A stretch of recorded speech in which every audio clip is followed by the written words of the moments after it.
Portant sur une violation de droit ou de privilège. Nous en sommes maintenant à la période de questions et de réponses orales. Je cède la parole à Madame la chef de l'opposition. Merci, Monsieur le Président.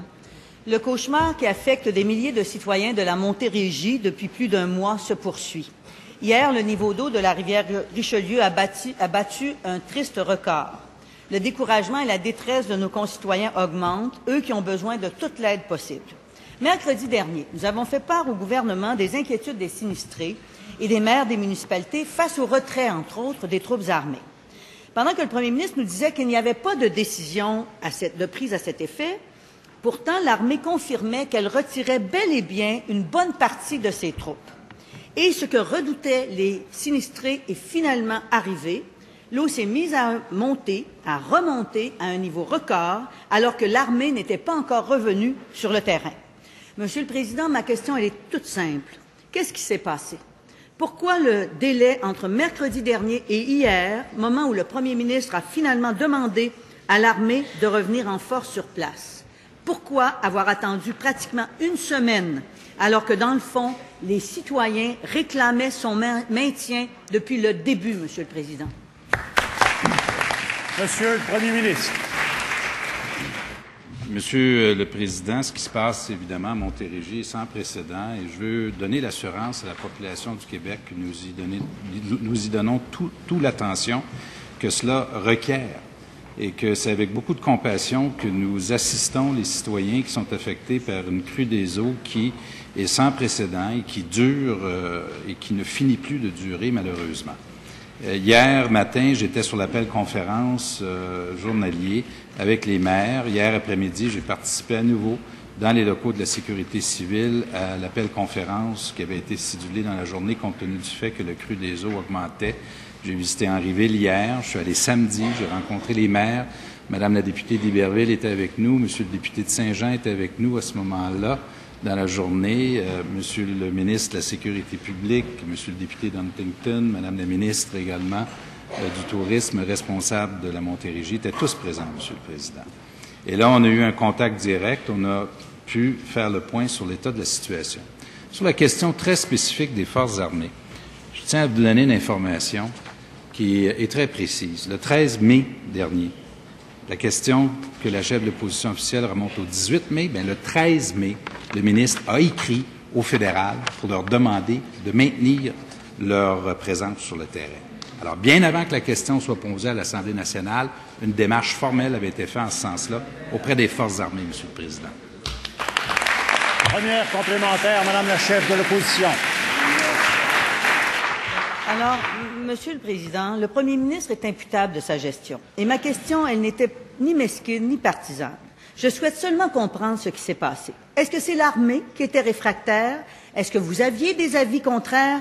Bref, pourquoi le gouvernement du Québec n'a pas demandé dès mercredi dernier à ce que l'armée reste sur place et déploie le maximum d'effectifs? Monsieur le Premier ministre. Monsieur le Président, la chef de l'opposition officielle demande pourquoi on ne l'a pas fait mercredi dernier. Parce qu'on l'a fait, entre autres, le vendredi avant, par lettre.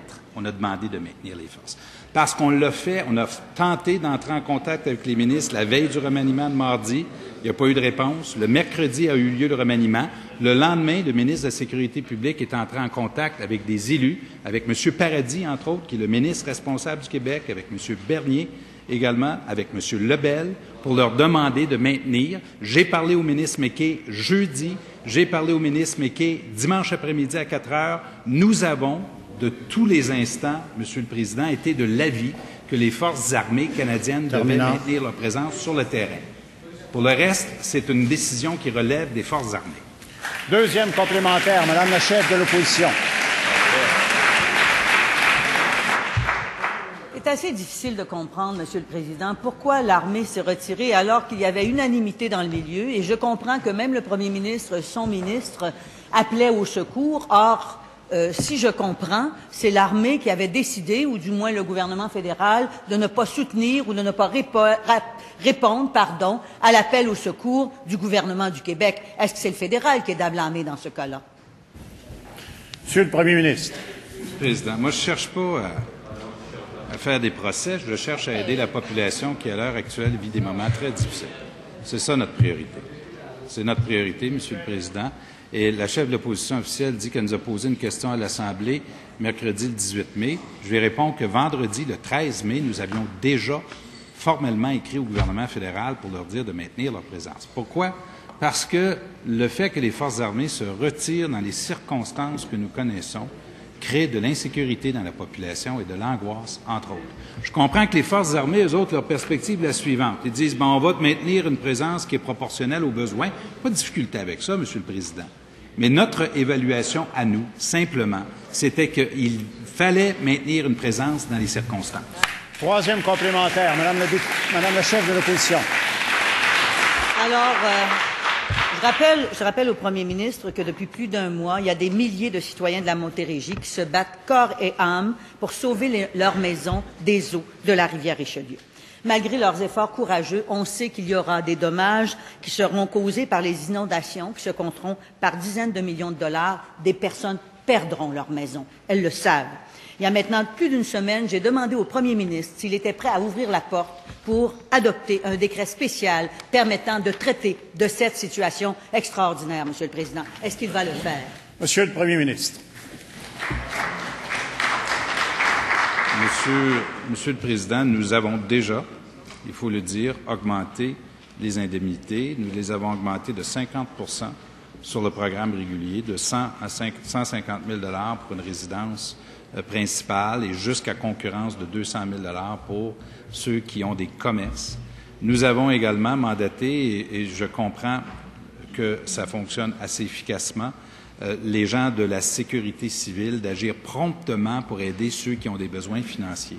Aux dernières nouvelles, c'est plus que ça aujourd'hui, mais aux dernières nouvelles, c'est 4 millions de dollars qui avaient été décaissés pour aider directement des gens qui ont des besoins financiers.